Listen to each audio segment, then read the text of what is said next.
corretor de imóveis que acompanha os vídeos da TV Cresce Rio e as matérias da revista Stand sabe que é fundamental o conhecimento completo de todos os aspectos da documentação imobiliária. Um deles, que envolve questões de direito sobre imóvel, é a evicção, tema que requer atenção especial do profissional da intermediação imobiliária.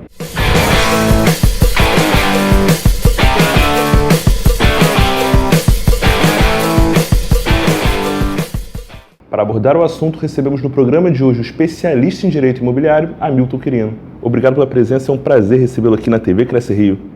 É um prazer meu também, estou à disposição para ajudar um pouquinho, aos corretores e demais clientes do Cresce. Uma questão importante numa negociação imobiliária é a questão da evicção de direito. Mas o que ela representa na prática? É comum que casos como esse aconteçam? A evicção de direito é a perda total ou parcial de uma propriedade, de um imóvel.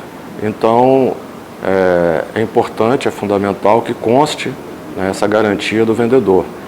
Não é uma coisa corriqueira acontecer sempre, mas é possível acontecer se o imóvel tiver algum gravame, tiver algum problema, ou o vendedor, ou o anterior vendedor, o anterior proprietário tiver algum problema. Dou um exemplo de um imóvel adquirido em leilão, e posteriormente aquele leilão venha a ser anulado, ou por fraude à execução, ou por fraude contra credores. Já existiu uma ação contra a pessoa que perdeu o imóvel e chega lá o leiloeiro, anuncia, faz menção de que existem ações e tal, mas o comprador muitas vezes ali faz como investimento, compra. Posteriormente, aquele leilão que ele fez vem a ser anulado. Então, uma venda que ele vai fazer posteriormente também será anulada. Esse seria um exemplo. Um outro exemplo é de um imóvel que a pessoa vendeu, mas ele tinha uma união estável. Ele é estado civil, solteiro, ou viúvo, ou divorciado. Mas ele não declarou que ele não tem união estável, que é importante ter essa declaração. Ou então declarou de forma falsa. Posteriormente, a pessoa, a mulher ou o marido, dependendo do caso, o companheiro, vem a anular aquela escritura porque tinha parte ali naquela aquisição, por decorrência de uma união estável, por exemplo. Aí, então, isso seria também um exemplo que vai redundar na anulação desse ato jurídico.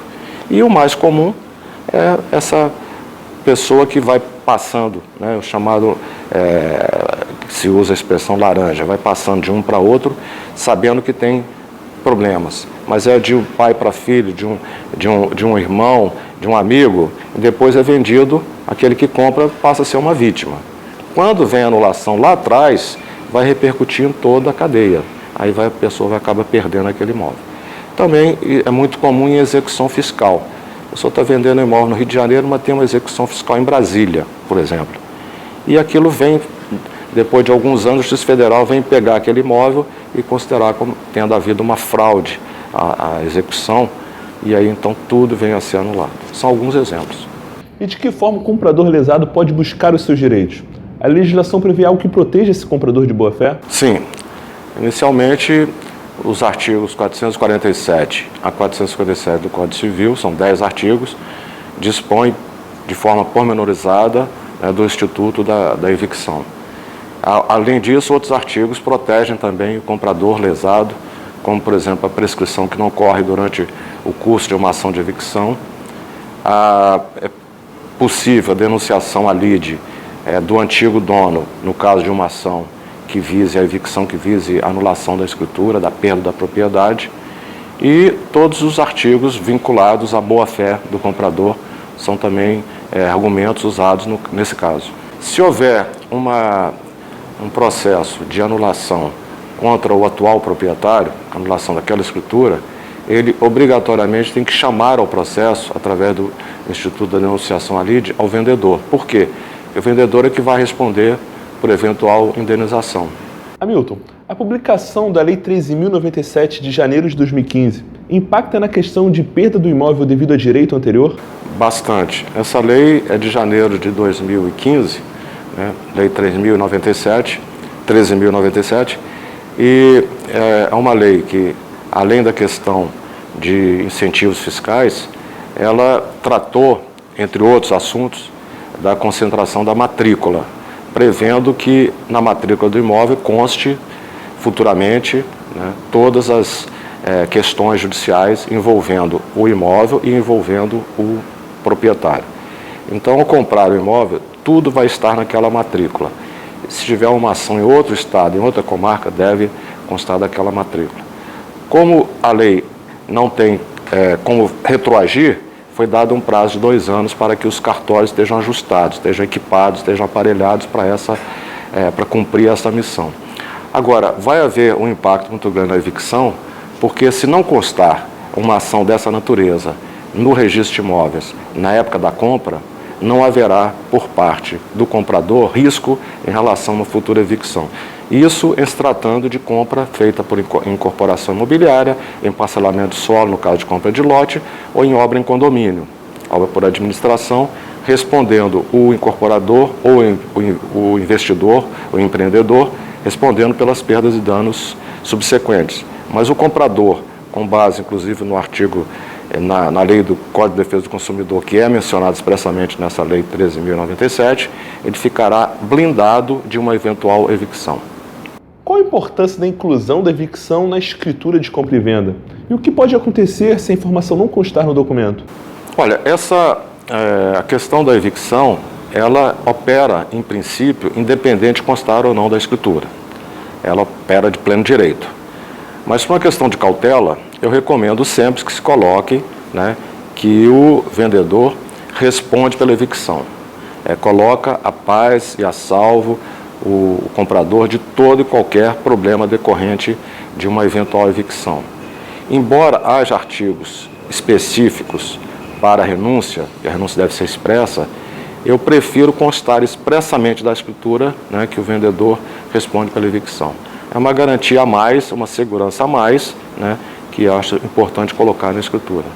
Que cuidados o corretor de imóveis pode ter para auxiliar o seu cliente e evitar que problemas como evicção aconteçam? Bom, o corretor de imóveis, ele deve ter em conta que não pode se basear apenas naquele momento daquela venda, porque está vendendo um imóvel hoje, né, intermediando a venda de imóvel hoje, que foi comprado há um mês atrás. Ele deve pesquisar os compradores, os proprietários anteriores, a cadeia sucessória anterior, porque pode haver um problema de uma ação que contra o terceiro ou quarto na linha da sucessão, e hoje é o quinto ou o sexto. E aquilo ali vem impactar uma futura venda e vem a tornar nula a venda que está sendo planejada, está sendo negociada agora. Então há necessidade de fazer uma pesquisa mais ampla, pegando os antigos donos, isso se for uma aquisição feita recentemente. Porque se for um imóvel adquirido há 20 anos atrás, aí não há necessidade, porque já houve prescrição. Mas uma aquisição feita há 1 ano, até 2 anos atrás, é importante pesquisar para trás também. Além disso, se a pessoa tem uma empresa, deve pesquisar também as ações envolvendo a empresa, porque pode ter uma ação envolvendo uma ação trabalhista, uma ação de natureza societária, ou uma ação que envolva a despersonalização da pessoa jurídica e possa comprometer a venda daquele imóvel. Então a pesquisa deve ser feita de forma mais ampla possível. Se o comprador, por exemplo, tem o CPF 07, final 7, é do Rio de Janeiro, mas com outros finais ele vai identificar qual é o estado. Então fazer uma pesquisa também no estado de origem do vendedor, que pode ter uma ação importante, né, em outros estados que podem impactar naquela venda. Com a concentração da matrícula prevista nessa lei 13.097, não vai precisar desse cuidado todo, porque vai estar tudo na matrícula do imóvel. Mas isso, como eu disse, a previsão de que isso venha a acontecer, a eficácia plena dessa lei, só em 2017, janeiro de 2017. Para finalizar, deixe um recado para o corretor de imóveis que está nos assistindo nesse momento. O corretor de imóveis, ele é um intermediário, é um mediador entre uma compra e uma venda. Ainda que o cliente primitivo dele seja o vendedor, ele tem que ter a preocupação também com o comprador. Ele não pode, sabendo que o imóvel tem problema ou que o vendedor tem algum tipo de problema, que às vezes não aparece nas certidões, ele não deve prosseguir com a venda. Porque ele está protegendo o outro lado, que também é cliente dele, passou a ser naquele momento, que é o comprador, que pode vir penalizá-lo, pode responsabilizá-lo futuramente. E o próprio vendedor, que normalmente o cliente do corretor é o vendedor, ele também poderá ser penalizado se uma venda dessa vier a ser anulada pela evicção. Por quê? Porque além de responder pelo valor do imóvel na época da ação, se o imóvel foi vendido por 1 milhão e hoje vale 1,5 milhão, ele vai ter que responder por 1,5 milhão, além de perdas e danos. Então pode ser um problema sério futuro que está sendo criado ali. Então o corretor, a meu ver, tem esse papel de proteger ambas as partes, independente de quem seja o cliente primitivo. Obrigado pela presença e pelas informações passadas neste programa, Milton. Eu que agradeço a oportunidade, o convite e estarei sempre à disposição. Obrigado. Corretor de imóveis, se inscreva em nosso canal e acompanhe todos os vídeos da TV Cresce Rio. Sua participação é fundamental. Um grande abraço e até a próxima.